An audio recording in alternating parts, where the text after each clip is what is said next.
You are the God who was, who is, and is to come. Jesus,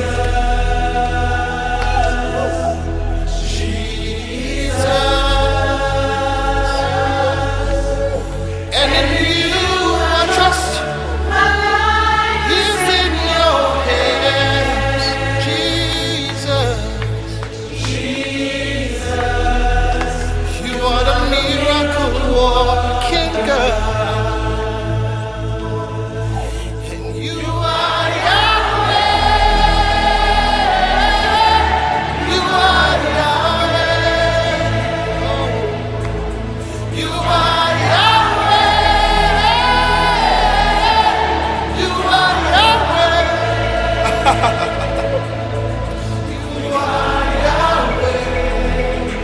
Alpha and Omega. We reverence you, Lord.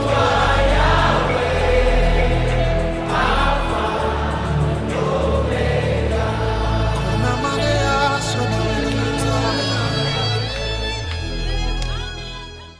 Butelevu tukomye uli kuchenda mnana katunyaza msambu era ngoli mu program ya fene nganzi Muwanguzi yeta wanika nikwana jafa balungi weekend tubadde na students era tukyali nabo kagena maso no Muwanguzi waffe nakuza mwezi nga musanvu nakuza omwezi gena kuberanga musanvu lwe lunaku lwaffe olw'okusenkya leto omwana wo asobola okubanga ayiga bintu bingi nnyo betasobola kumaliriza wano naye ng'ate mu misomo gyabwe babyogerako bingi n'abaana nga bawa obujulizi tukyagenda maaso n'omuwanguzi waffe n'ebibuuzo ebyenjawulo.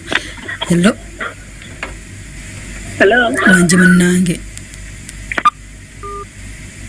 abaana leero teekako akagundi akanene abazadde tebawadde baana ka airtime leero njagala baana banabo bankubireko wanje. Hello. Asajja. Wanje munnange. Yesu Kristo Munazareti yebazibire. Ayi bwekitiibwa. Webali kuwangula kyapa ky'ettaka bannange sikulisanga buwanguzi. Amina. Nebaza Mukama. Kati ngaffe abazadde bannange ekituwa ekyokuyiga. Nnyo. Kati tugenda kubeera nga Yubu. Abaana be yabasigiranga n'abasiirira n'akola buli kimu kyonna. Nebaza ne management ya MCS yatuteerako afuenga abalina amasomero bannange abalina amasomero baveeyo kubanga yateekako bizinesi konna waali okulanga kwa bwereere oba olina akasente baleete ebirango babirange abaana baffe tubateeka mu masomero bannange agakola ki okusinziira obujulizi ng'abaana bwe bazze nga batuwa obujulizi mu wiiki eno so omuwanguzi waffe Mukama akumpeera ennyo omukisa bwebale kutubuulira ebigambo ebyo kubanga ffe tuli bazadda oluusi ffe tetubeerayo tuba tetubimanyi naye twongere okusabira abaana baffe ate abaana bakunga ku lw'omukaaga luno bannange bajje basomesebwe bayigirizibwe bayige okusaba Mukama abampeera ennyo omukisa. Anangambia atya student Musumba, when I'm at school I always dream when I'm naked. What does it mean? Okay. Hello. Wanje mukwano. Namusumba jeje. Yenzi. Mukama yebaziwe. Ayo bwekitiibwa. Omuwanguzi waffe Yesu yebaziwe. Amina mukwano. Ono champion esaasi. Bana nebaza Katonda eyakuwanguza. Ekisingira ddala kinsinza okuyiga mu ekyo. Tegamba abazadde okutuula okwogera n'abaana baabwe ne babuulira nga tewali kutya. Kiyamba nnyo abaana kwegamba okula nga bamanyi okusinga okwonooneka nga tebalina abagambyeko. Nti munnange tulinda basenga wola mutwale ewasenga. Mwebaliza nnyo olwa maama w'oyo Muwanguzi. Kama bampeera ennyo. Amiina. Abazadde abakyala batandike. Kyogamba nti omwana ajja mutwala ewasengaawe. Ndowooza omulembe gugenda gukola gutya. Tewakyali budde bwa kutwala wasenga. Tewakyali budde bwa kutwala mwana wasenga. Omuzadde omukyala tuula n'omwana. Ate nno bibamanyi bibeera bingi golooza talina kyamanyi. Hello. Yesu yebaze Pastor Jeje. Awe wekitiibwa. Ebale tuweereza maama. Amiina. Muwanguzi waffe yebale kuwangula. Amiina. Manya nzamba soda anitiri golobinde no ulesa. Kama wenye mkusanya. Amina. Anagambye atya nti she has hitted on what normally encourage young people to do when watching TV.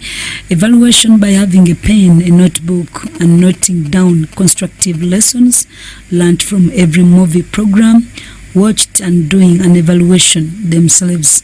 Abadde abigamba bana engineer Vastin mukama yebale kuba nti yakomezaawo tusaba obeere mulamu ddala okyalina bingi ebyokukola. Parents must also sit and watch with the children, then will you know which cartoon sitcom is good, then also introduce your children to other channels. Mwagambye nti abazadde batuuleko n'abaana baabwe nga balaba kantuni balaba omwana kantuni gwalaba ye amutwala wa era ayiga ki mu kantuni oyo mwana ayinza okuvaawo ng'ayiza magiki katuni ezo ezimu baziteekamu n'abasiyazi kati kantuni oyo nga katuni erimu bagize katuni nga zirimu abasiyazi mu katuni mwennyini kati omwana waava buto nga bebi mwaka gumu naye ng'ebyo bye bintu byalaba nga bimuyingira mu bwongo. Twegendereze nnyo sitaani ayita buli wamu. Abazadde bajja kuntuukirira ogenda zingamba muzadde ojja kunyinza obutaziisa wano naye ojja kuntuukirira onoonya pasita jjajja otegeere channels bano bagenze buziba ne bazitwalirako time ne basobola okuba nga balaba entuufu. Okay, nagambye atya hallo abaana gye muli? Hello. Wanje munnange. Musima gy'ensi ebazibwe. W'ekitiibwa. N'omuwanguzi waffe webale tuwulira bintu ebyo. Amen. Kuba mugufu nange mbadde nga sikimanyi. Naye ekintu ekyo ate okweyongera okulowooza ennyo. Ne mmanya nti biri ekyenjanga okukola. Oba n'abalala bamu kubawuliriza ku ya TV.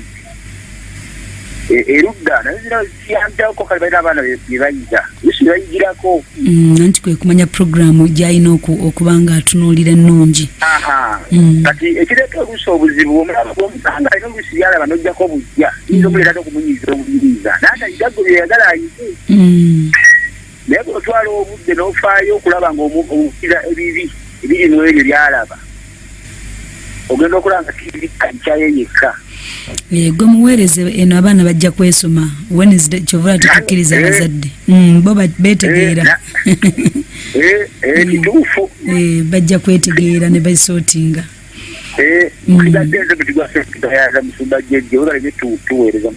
Amiina mukwano. Hello. Amiina munnange. Nebaza omuwanguzi waffe oyo olweza gyayise mukamunamusomesa n'awangula bwati abanya akadenze Patrick Magdembe ekalakala mpi. Amina. Hello. Manji. Amina.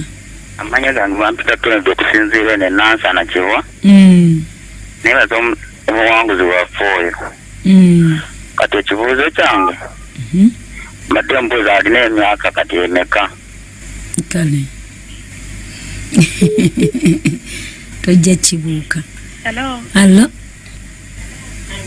wange munnange mukama yebaza omusumba jjajja ayiwa ekitiibwa omuwanguzi waffe mukama yebazibwe. Amina mukwano. Bana mbadde ntwayingako kuba nga naye naye musumba nange ndi mu form 60 naye omuwala oyo ayogedde nange nali mbituuseeko era mbandira bambyewala naye baba musumba isomero si byangu ndi mityana guba mutima era gyensomera naye musumba bambi kandabe munsabire bambi naye njagala nnyo nzije ku lukuŋŋaana olwo. Amiina. Bintu byakudduka buddusi. Muwanguzi oyo kituufu ancalenjiza nnyo buli bwempulira ancalenjinga nnyo obulamu bwange.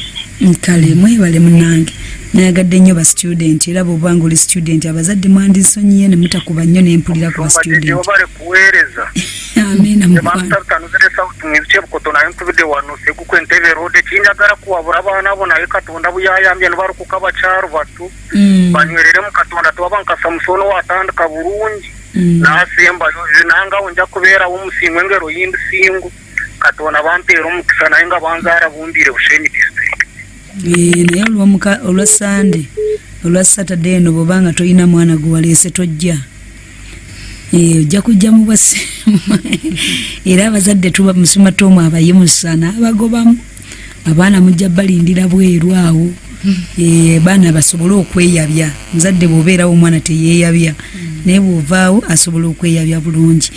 Allo asembayo ndowooza wangi mukwano. Allo Mukama yeebazibwe. Weebwa ekitiibwa. Annaye ekirungi nnyo bannaye. Ekisanzi kyangu nungi.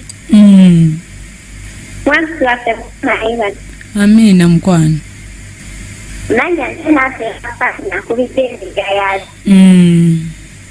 Nebaza Mukama olw'obuwanguzi bwaffe.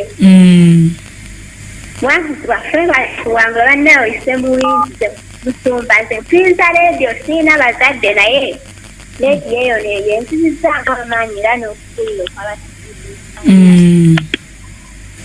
Nebaza Mukama era tujjumbire okujja mu conference tukuwangula. Amina. Mwebale tuweereza. Mujje bannanga abaana mujje. Hello. Anje. Mukama yeebaza omusinga. Amina. Musinga tulanta pressure sinsomera kuwayo musiku. Nsanyuse. Yeebaza olw'omuwanguzi oyo.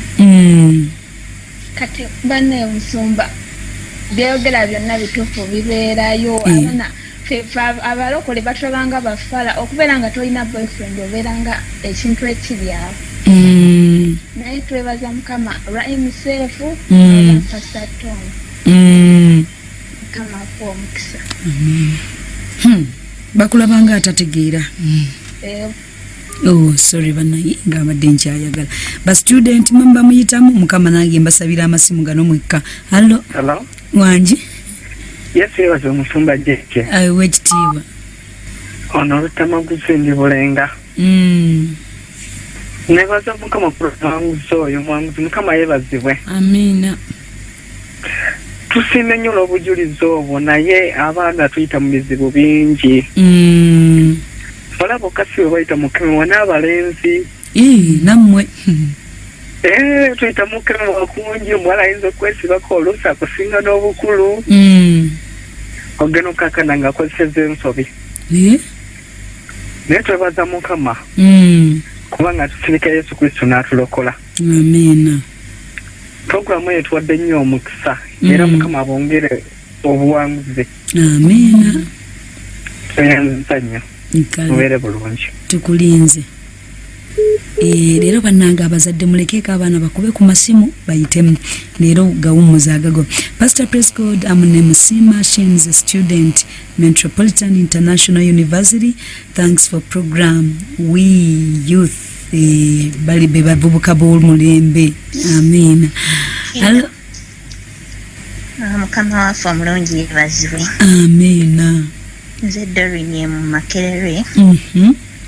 Neebaza muwala munnange olw'okuwangula bannaye.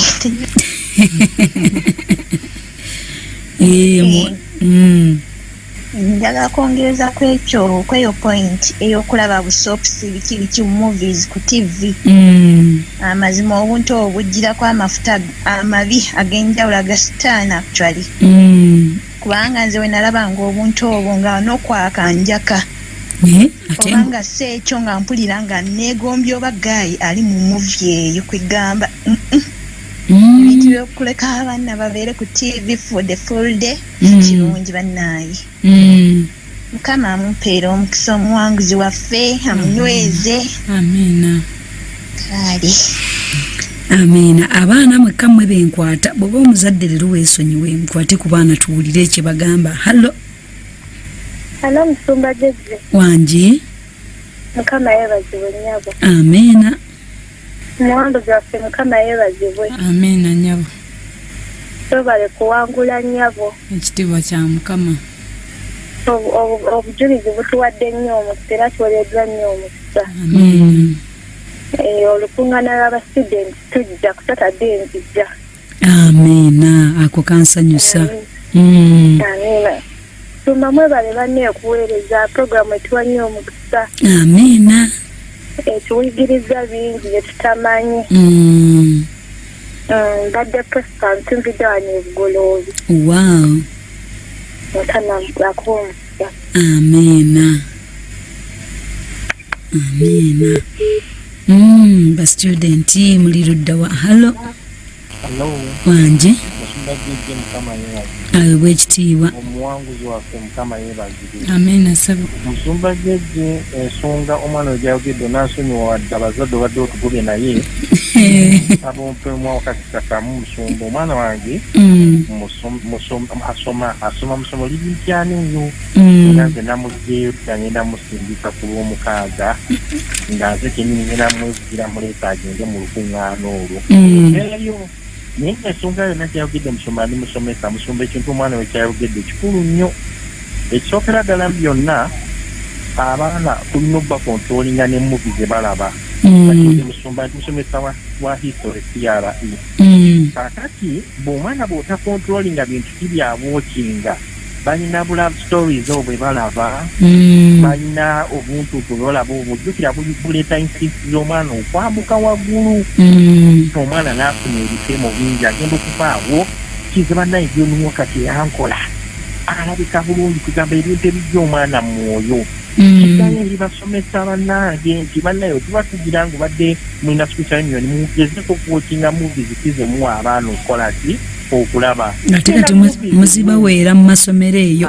mu masomero nti wabeerawo kye tuyita entertainment nti abaana batuuka mu weekend okuva olw'omukaaga Sunday nga balina we basoma ebitabo naye ate time eduuka ne bagenda babonemu ka entertainment naye ekibuuzo kiri nti entertainment kijoowa omwana omwana bw'oba otaddewo bible stories ezo premium Moses for example nze mbalaga muvi za Abrahamu tulaba nti Abrahamu yali musajja wakukkiriza era yali muwanguzi omwana agenda okuva mu muvi ng'afunye ekyenjawulo ng'afunye okukkiriza okwo omwana mulage Moses and the Ten Commandments nti omanya nti omwana ayiga amateeka 10 n'afuna ekintu ekinyusi naye buli lwoleeta love stories temanyi oleese firimu za biso oleese z'ababbi kiki kyoteeka mu mayindi y'omwana so omuwanguzi waffe oyo yebalekona ku nsonga emusoma naye nga naffe kiddayo eri abasomesa abaana mu masomo tweyanziza neki webale tujja kisabira ekyo taata neyanziza nnyo omusumba nga bwe mutunuulira n'emipiira abaana mu kuwakanya okwo mu baasi ezo amazima gennyini bwe mutunuulira abaana bakomyewo bayingidde mu ddoomu oba bali mu ziddesike weebale nnyo twayitayo amiina kale amiina akaseera kange bannange kampeddeko sobola kweyongera yalayika omwana ono gwosembayo kati omuwe allo bw'oba mwana wangi praise him amiina kama njagala okwebaza omuwanguzi oyo era nembayita this Saturday not to me shall be where we shall testify to the Lord ensogezi bajja yigamu ayo embeera ebatunyeko naye bajje bakimulube bayiga ate era bayiga okulwana olutalo okuyiga okulwana olutalo amiina mukama twagala omwebaza olw'akaseera kano mukwano munzikirize abaana ngenda kubanga mbalinda nange nja kubeerawo ngenda kubeerawo bulungi nnyo era beera mwesigwa keera ngaobudde bukyali mutera okujja nga mmaliriza n'obujulizi bwange abaana bwembawa twejjayo byonna byonna netwogera netutatya nno nakuswala netugamba katwogere tuwonye emitima gyaki kubanga naffe tuli emyaka gye tulimu olwali tetwane gituuseemu baana baffe betwasoma nabo abasinga baafa bajja mu mbuto baafa siriimu neffe mukama baleseewo twebaza Katonda olw'ekyo. Nebaza Mukama olwa Mutundu Christian Fellowship najja nga nina emyaka 16 mu senior 3 naye nga n'abazadde tebakyansobola, naye Mukama n'atuyamba. Nze mmanyi muzadde ali eyo omwana wajja kufuuka ekyensonga era Katonda kiyateesa ajja kubanga akimufuula era mufuula ettendo. Olw'ekyo mbaaniriza nnyo nnaku z'omwezi nga 7 mwana abawagizi baabawanguzi nze ngenda kuwaayo akadomola ka ono juice ako. Leero ndooza nze sirabye eyakakuwa naye nze okusinzira bwe mmanyi abaana kanka kweweeruddeyo okanyweko. Omunaaba muddayo ku ssomero saagala kukuba kalango bajja kuntwalako nina okukasasulirako enkuba n'okusasula akalango kenkola ntya kenkuba naye nkuwaddeyo ka ono juice ate era abaana nakabasaliddeko omutwalo gwa ssente awo akadomola nga wekenywerako mwoyo mutukuvu ng'akola. Bannange sisobola kulekera awo naye ate bwembeera mu baana mpulira nga saagala kumaliriza naye nina okumaliriza nnaku lwenkya tujja kubanga twesanga mukwano essaawa zaffe zijja kuba zezimu. Njagala bagamba ntya ti Makerere Full Gospel Women's Conference Musumba Fred ne Sabrina Wantante bakwaniriza nnyo mu lukuŋŋaana lw'abakyala ba Makerere Full Gospel lwe bayise Ladies Annual Conference era ng'omulamwa gw'omulundi guno bagujje mu Isaaya 62:3 lugamba nti engule y'obulungi. Bagenda kubeerawo ddi ennaku z'omwezi nga 10 era lujja kubanga lukomekkereza ennaku z'omwezi nga 12 September awe Makerere Full Gospel okutandika essaawa 2 ez'okumakya okutuuka ku ssaawa 11:30. Tosibwa abayimbi ba gospel omuli Betty Nakibuuka, Peace Mbabazi, Mumbejja Miriam Mugabi ne choirs ne band endala nyingi era ng'okuyingira kujja kuba kwa bwereere. Okumanya ebisingawo ojja kuba ku nnamba z'essimu zino eri 07043407 ne ku 0750000123. N'olwekyo mukwano abogezi bangi nnyo ojja kuba ng'oyongera okubamanya mu lukuŋŋaana luno mu linnya lya Mukama waffe Yesu. Mbaagala nnyo mikwano, njagala oteeka emikono gyo mu kifuba gw'omwana ali eyo. Omwana ali eyo teeka emikono gyo mu kifuba naawe omuzadde Katonda agenda kukozesa okwogera n'omwana wo ate omuluŋŋamye bulungi. Gamba ayi Yesu olunaku olwaleero nange mpulidde obujulizi buno era nzikiriza mu mutima gwange bwe ntyo njatula n'akamwa kange nti ndokose gy'amannya gange mu kitabo eky'okufa ogawandiike mu kitabo eky'obulamu. Bw'oli bw'oyita abalonde bo mbeera omu kwabo. Kwebaza Mukama kubanga ondokodde. Amiina era amiina. Kale basabire ssaala. Katusabe. Katonda kitaffe omuyinza w'ebintu byonna, tukwebaza ku lw'akaseera kano Mukama ne ku lw'ebigambo by'oŋŋanyiza okwogera. Omwoyo wa Mukama tukulembere kubanga tetusobola ku lwaffe, naye nsaba otaase omulembe gwaffe Mukama nga sitaani anoonya ab'okusuula n'ab'okumira. Mukama leka otutaliza okuva eri obubi bwonna mu linnya erya Yesu. Mukama tuyigiriza okwegendereza, tuyigiriza okukola ekyo ekituufu mu kiseera ekituufu. Twewunga wansi w'omusaayi gwa Yesu. Mukama abalanga boonooneka leka otukweke wansi w'omukono gwo tuleme okwonooneka n'okugenda n'omulembe mu Kristo Yesu Mukama waffe. Ameena. Mikono gyaffe abalungi Mukama abanjagalira ate era abankuumire. Nsigadde ndi Juliet Juko Jeje wamu n'omuwanguzi waffe Muwanguzi Ruth. Mbeere bulungi mweraba. Ebadde programu omuwanguzi tawanika wano ku 98.7 emmere y'omwoyo gwo.